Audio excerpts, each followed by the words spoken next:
இன்னைக்கு அவரு ஸ்பெஷலாக வந்திருக்காரு எங்களுக்காக. அண்டு வந்திருக்கிற அனைவருக்கும் நன்றி நன்றி நன்றி. தமிழ்நாடு முழுக்க ஒரு பயணமாக நேற்று தூத்துக்குடி ஆரம்பித்து மதுரை, நைட்டு திருச்சி, நைட்டோட நைட் அப்படியே கிளம்பி வந்து காலைல தான் சேர்ந்தோம். ஸோ வந்து இன்னும் நாங்கள் எல்லாம் தூங்கலை, அதனால தான் பார்க்க கொஞ்சம் ஜாம்பிஸ் மாதிரி இருக்கும். ஆனால் வந்து உள்ளுக்குள்ளே பயங்கர எனர்ஜியாக இருக்கும் ரெஸ்பான்ஸ்லாம் பார்த்து. அண்டு என்னுடைய சொந்த ஊரான கோவையில் வந்து இன்னைக்கு இறங்கி இருப்பது எனக்கு பெரும் மகிழ்ச்சியை அளிக்கிறது.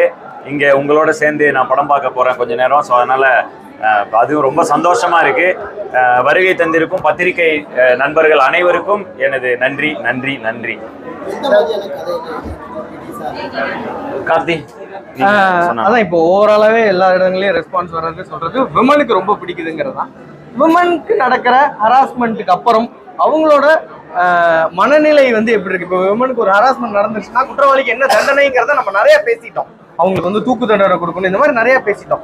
அதுக்கப்புறம் அந்த பெண்ணோட மனநிலை என்ன, அதுக்கப்புறம் அந்த சமுதாயம் அவங்க சுத்தி இருக்கிறவங்க எல்லாரும் அவங்களை எப்படி பாக்குறாங்க, அதனால அந்த பெண்ணுக்கு என்னென்ன மன உளைச்சல்கள்லாம் வருது, அதுல இருந்து அவங்க எப்படி மீண்டு வரலாங்கிறது தான் நம்ம பேசியிருக்கோம். அதை வந்து கொஞ்சம் அழகான கதை கோர்வையாகவும் ஒரு கிளைமேக்ஸ் வந்து இப்போ எல்லாம் எக்ஸ்ட்ராடினரி கிளைமேக்ஸ்ன்னு சொல்றாங்க.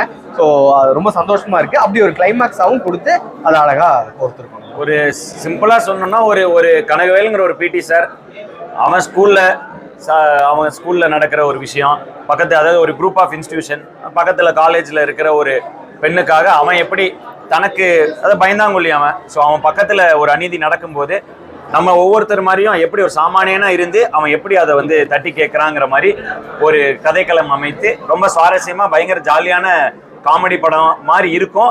பட் ரொம்ப சீரியஸான ஒரு மெசேஜை சொல்லக்கூடிய ஒரு படமா இது அமைஞ்சிருக்கு. அண்டு பெண்கள் நிறைய பேர் வந்து பார்த்துட்டு இருக்காங்க. எல்லாருக்குமான படம், பெண்கள் அதிக அளவில் பார்க்கறதுனால அது பெண்களுக்கான படமா மாறிக்கிட்டு இருக்கு. பட் இது எல்லாரும் வந்து பார்க்கக்கூடிய ஒரு அருமையான படம். நன்றிக்கா நன்றிக்கா நன்றி நன்றி. எனக்கு சூப்பர் சூப்பர் சூப்பர்.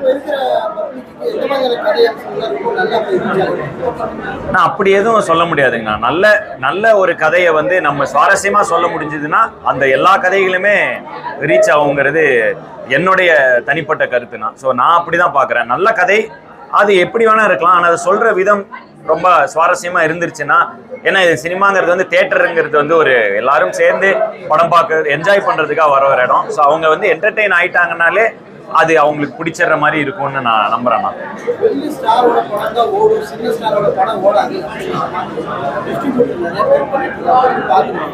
நான் சின்ன ஸ்டார் தான், இந்த படம் ரொம்ப நல்லா ஓடிக்கிட்டு இருக்கு. அதனால அது வந்து இப்போ பெரிய ஸ்டார் சின்ன ஸ்டார்லாம் இல்லைண்ணே, யார் நடிச்சாலும் நல்லா இருந்துச்சுன்னா படம் கண்டிப்பா ஓடும். மக்கள் வந்து கொஞ்சம் நல்லா பிரிச்சு பார்க்க ஆரம்பிச்சிட்டாங்கன்னு நினைக்கிறேன். ஏன்னா கதை நல்லா இருந்தா, டாக்ஸ் நல்லா இருந்தா, எதை பத்தியும் யோசிக்காம ஃபேமிலியா தியேட்டருக்குள்ள வர்றாங்க.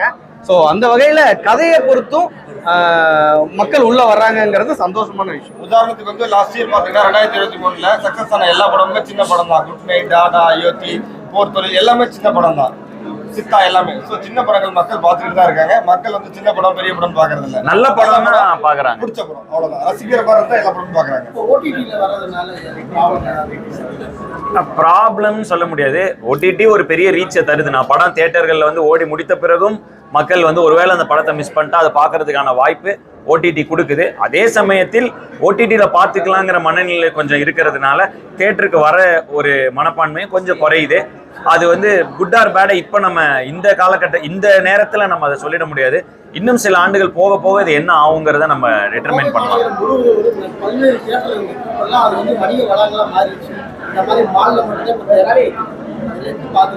அது வந்து ஒரு கோவை நகரம்னு ஒன்று டெவலப் ஆக ஆக அந்த இன்ஃப்ராஸ்ட்ரக்சர் மாற அதுக்கேற்ற மாதிரி மாறிடும். அப்படிதான் இதை பார்க்குறோம். அழறாங்க அவங்க. என்னம்மா படம் பார்த்துட்டீங்களா? பிடிச்சதா உங்களுக்கு? வேற ஏதாவது கேள்விகள்? சார் சொல்லுங்க சார். அல்லாதீங்க ஏதோ வரேன் நான். அல்லாதீங்க நான் வரேன். ஒரு 2 நிமிஷம் இருங்க, நான் ப்ரெஸ் மீட் முடிச்சுட்டு வரேன். சாரிண்ணா. ஆமாங்கண்ணா.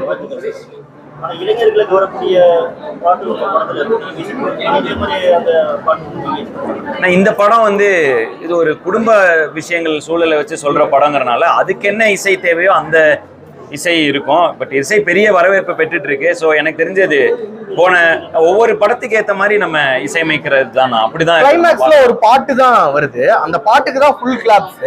அதை நம்ம முன்னாடி ரிலீஸ் பண்ணல, இதுக்கப்புறம் தான் ரிலீஸே பண்ண போறோம். ஸோ அந்த கிளைமேக்ஸ் சாங்க்கே பயங்கரமான ரெஸ்பான்ஸ் இருக்கு.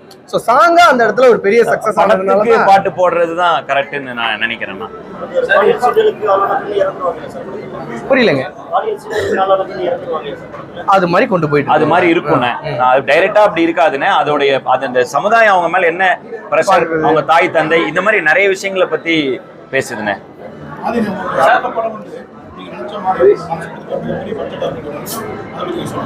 அடுத்த படம் வந்து ஆமாண்ணே, நான் இது வரைக்கும் நடிச்சதுல பெரிய படமா அது இருக்குண்ணே.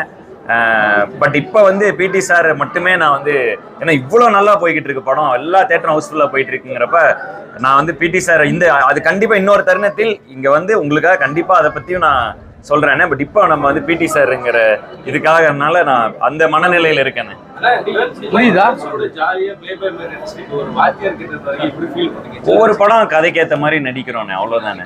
எல்லா படத்துக்கும் கதையில நம்ம பொருந்திட்டோம்னாலே ஹாப்பினே. ஓகேண்ணே. அடுத்த படம் வேற மாதிரி இருக்கும், இதுலயும் ஜாலியா இருக்கும். இந்த கதைக்கு இதானே. ஆமாண்ணே, ரொம்ப சந்தோஷமா இருக்கு. அத்தனை சீனியர் ஆர்டிஸ்ட் இந்த படத்துல, ரொம்ப சந்தோஷமா இருக்கு. இவங்க எல்லாரும் கூட நடிக்க எனக்கு ஒரு வாய்ப்பு கிடைச்சது. எங்க தயாரிப்பாளர் ஐசரி கணேசன் அவர்களுக்கு தான் இதுக்கு நான் நன்றி சொல்லணும். ஒரு கதையில இவ்வளவு ஆர்டிஸ்டை போட்டு அந்த படத்தை பெருசு பண்ணியிருக்காரு. ஸோ அவருக்கு என்னோட இந்த நேரத்தில் என்னோட நன்றியும் தெரிவிச்சுக்கிறேன். தேங்க்யூ. படம் முடிஞ்சிருச்சு, நான் உள்ள போய் பார்த்தேன். நன்றிண்ணே, எல்லாருக்கும் ரொம்ப நன்றிண்ணே. நன்றி.